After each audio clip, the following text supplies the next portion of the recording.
সংবিধানে উল্লেখিত অনগ্রসর যে জাতি রয়েছে তাদের জন্য সঠিকভাবে কোটার প্রয়োগ হোক, এটাই আমাদের এক দফা দাবি। সকল বৈষম্যমূলক এবং অযৌক্তিক কোটা বাতিল হোক।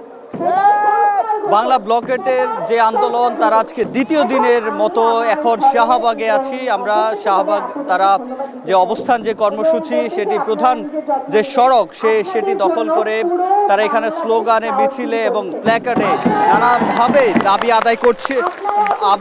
দাবি আদায়ের যে কর্মসূচি সেটি তারা কিন্তু চালিয়ে যাচ্ছে এবং তারা যেটি বলছে যদি এই দাবি খুব শিগগিরই মানা না হয় সেক্ষেত্রে তারা তাদের যে কার্যক্রম সেটি আরও বেগবান করবে এবং সেটি আরও বেশি জোরদার করবে। এবং দেখতে পাচ্ছেন এখানে তাদের যে স্লোগান এবং এখন পর্যন্ত সেই 3:30টায় কেন্দ্রীয় গ্রন্থাগার থেকে তারা শুরু করে এবং এখন 7টার বেশি সময় এখন পর্যন্ত তাদের যে আন্দোলন সেটি কিন্তু তারা চালিয়ে যাচ্ছে। এবং ঢাকা বিশ্ববিদ্যালয় এবং তার আশপাশে যে এলাকা সেখানে এখন যান চলাচল বন্ধ রয়েছে এবং শাহবাগ এবং science lab, Farmgate, Bangla motor, মৎস্য ভবন পর্যন্ত এই পুরো এলাকাতে এখন যান চলাচল পুরোপুরি বন্ধ রয়েছে। এবং তারা বলছেন তাদের যে যৌক্তিক আন্দোলন এবং তারা যেটি বলছেন যে সর্বনিম্ন পর্যায়ে যারা সংবিধান অনুযায়ী যারা অনগ্রসর রয়েছে গোষ্ঠী রয়েছে তাদেরকে শুধুমাত্র কোটা দেওয়া হোক, এছাড়া বাকি যে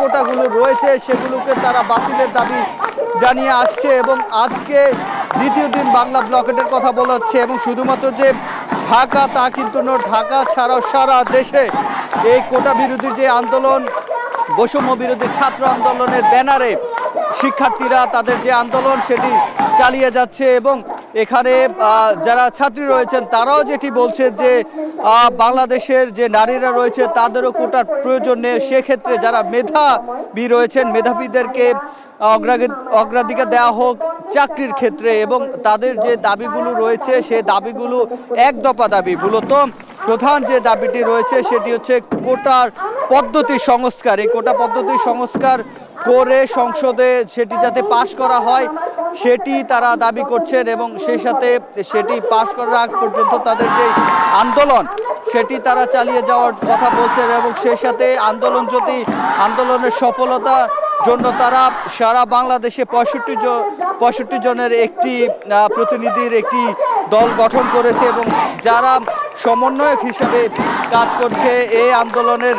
এবং আমরা যেটি দেখছি এবং এই শাহবাগ, সায়েন্স ল্যাব, ফার্মগেট সহ যে আশপাশের এলাকা রয়েছে সেই আশপাশের এলাকায় যেহেতু যান চলাচল বন্ধ রয়েছে এবং তাতে করে যারা রাজধানীবাসী যারা রয়েছে তাদের অনেকেই চাওয়া যাতে এই আন্দোলনের একটি ফলাফল আসে খুব দ্রুতই, তাতে করে নগরবাসী যেমন স্বস্তিতে আসবে। সেক্ষেত্রে শিক্ষার্থী যারা রয়েছে তাদের যে যৌক্তিক দাবির কথা তারা বারবার বলছে সেই যৌক্তিক দাবি আদায় হলে আসলে রাজপথ ঠান্ডা হয়ে যাবে এবং এখানে যে ভোগান্তি সাধারণ মানুষের সেটিও কমে যাবে বলে মনে করছেন শিক্ষার্থীরাও। তো এই ছিল আমার কাছে শাহবাগ থেকে সবশেষ। হাসিব, আপনার কাছে জানতে চাই, আপনি আছেন রাজধানীর এই মুহূর্তে সায়েন্স ল্যাব এলাকায়। আমরা শাহবাগে যুক্ত ছিলাম সিফাতের সঙ্গে, সেখানে এখনও শিক্ষার্থীরা অবস্থান নিয়েছেন, সেখানে আন্দোলন চলছে তাদের দাবির পক্ষে। আপনি সায়েন্স ল্যাবে আছেন, সেখানকার চিত্র কি দেখছেন? যান চলাচল আসলে স্বাভাবিক কখন হবে, কি দেখছেন সার্বিক চিত্র একটু জানতে চাই। মুক্তি, সাধারণ শিক্ষার্থীরা বৈষম্য বিরোধী ছাত্র আন্দোলনের ব্যানারে এই সায়েন্স ল্যাব মোড়ে অবস্থান করছেন বিকেল 4টা থেকে। এই প্রায় 3 ঘন্টা যাবৎ অবস্থান করছেন এবং ঢাকা কলেজের শিক্ষার্থীরা এবং বিশেষ করে ইডেন কলেজের শিক্ষার্থীরাই এখানে অবস্থান করছেন। তারা কোটা সংস্কারের দাবিতে নানান দাবি দাওয়া তুলে ধরছেন এবং তারা বিভিন্ন স্লোগান দিচ্ছেন। আমরা তার দেখেছি যে প্রায় 3 ঘন্টা যাবৎ এই সড়ক প্রায় স্থবির রয়েছে এবং যান চলাচল এখনও কিন্তু স্বাভাবিক হয়নি, কারণ এই মোড়টাকে ঘিরেই কিন্তু কয়েকটি পথের যাত্রীরা চলাচল করেন এবং প্রায় 3 ঘন্টা যাবৎ তারা বেশ ভোগান্তিতে পড়েছেন। বিশেষ করে নারীরা, বয়োবৃদ্ধরা বেশ ভোগান্তিতে পড়েছেন। এবং বিশেষ করে যারা বাণিজ্যিক কাজে যাতায়াত করেন তারাও পণ্য নিয়ে যখন যাতায়াত করছেন তখনও কিন্তু তাদের গাড়ি স্থবির হয়ে আছে। এবং এখানকার যারা শিক্ষার্থী তারা বলছেন যে আর হয়তো কিছুক্ষণের মধ্যে, আধা ঘন্টার মধ্যে হয়তো এই সড়কটি বা এই মোড়টি খুলে দেওয়া হবে এবং তারপর যান চলাচল আবার স্বাভাবিক হবে। মূলত শিক্ষার্থীরা আন্দোলন করছেন, দাবি দাওয়া তুলে ধরছেন তাদের, মূলত যে